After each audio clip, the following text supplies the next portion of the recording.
I saw a guy on one of the YouTube channels. He was uh, it's like Athlean, the Athlean channel or something. Um, I use a 10-pound weight. I put the 10-pound weight on top of my feet there uh, because the front of my wheelchair lifts up if I don't have any weight on it. Whenever I'm doing these uh,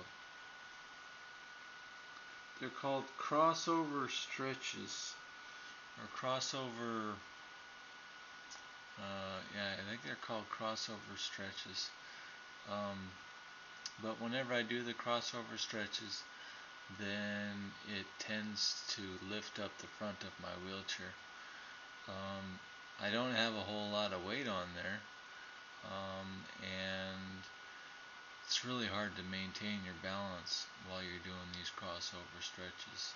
Um, it would be good to put on the brakes on your wheelchair, um, and it's also, like I said, it's also good to have that weight on your feet whenever you're doing this stretch.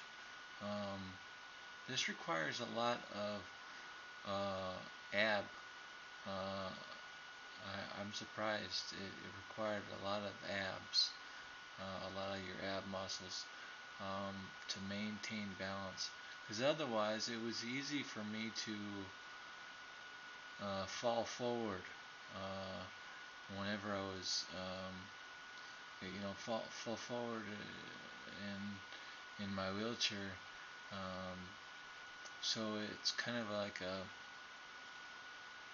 fine line. You want to get good weight on there so that you're getting a good workout of your pec muscles, but at the same time you want to be able to maintain good form and not be moving back and forth or falling forward or falling backward or falling to the sides and things like that. Um, like I'm showing right here, it's difficult.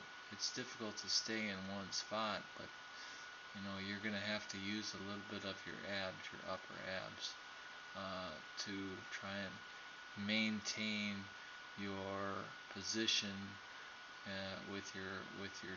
maintain your torso position. The crossover stretch, I heard, is a little bit better for your pec muscles or your chest muscles, your lower chest muscles or your lower pec muscles. If you you actually cross the cables whenever you're doing the stretch. And that's just the 10-pound weight.